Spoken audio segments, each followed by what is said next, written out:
Hi friends, I know there's a way you manage assets in your environment. There's a way you assign assets to users. There's a way you retrieve it back when they are leaving the organization. I know it's a conventional way of assigning devices. Say for instance, you can have a form like this that comprises of various information of the users you are assigning that device to. It also contains some information about the device you are assigning to them, and then you have some terms and conditions which they will need to acknowledge. Once they've acknowledged that, you fill it and then add it to the file archive that you have for device that have been assigned. This is really a good approach anyway, but over time, the paper becomes very bulky, and then it's always hard to sort what has been assigned and what has been retrieved back. So one way we can tackle this issue is going through this route. This is Adele's account and she's the IT admin. Say for instance she wants to assign a device to Alex. So all she needs to do is to go to the form and copy the link. Copy link. So she's going to email this link to Alex. Of course, we already have Alex account open, so I'm just going to head over to Alex account. So this is Alex account. So here I'm just going to open the link that was shared by Adele to Alex. They are all in the same tenant, so it's not a big deal. So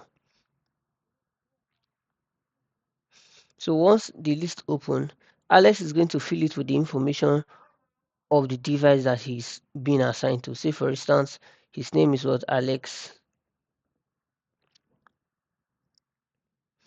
This is Alex Weber. His department could be sales, could be anything. Let's just say project.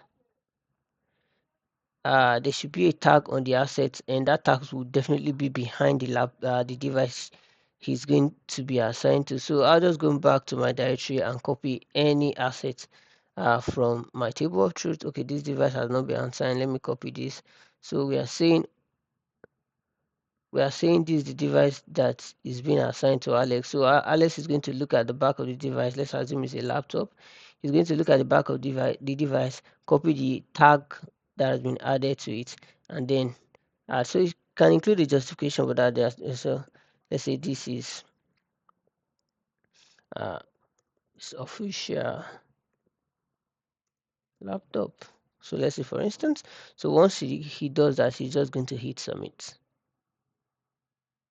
Once Alex submit the form, we'll go back to Ade's account, right? So we're going to refresh this. So once we refresh it, we notice that the device now is pending and then is awaiting approval. Of course, Ade can go back to her email to approve it. But another way would be that we have multiple admins, so we won't really say, okay, Ade will be the only one approving. In case she's not around, somebody else can approve. So we'll go back to Abel's account. Going to refresh his email address. So once we refresh his email address, so we'll see that there's a new asset request.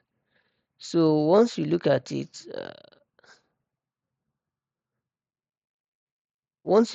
you can see the detail of the asset that is being requested and who is requesting it, which is Alex Weber.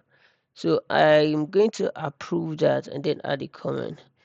Let's say this is approved, and then I'm going to hit submit. It's not correct, but it's fine. So that means it has already been approved. So let's go back to Adele's account, which is the admin. Once we refresh this, we notice that this device has been approved for Alex.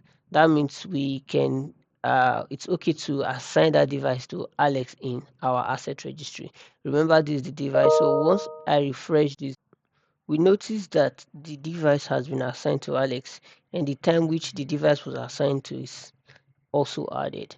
So the next thing would be to go back to Alex's email to see what changes occurred in his email. So if I go to Alex's profile, I see a notification, right? And it's named device assign notification.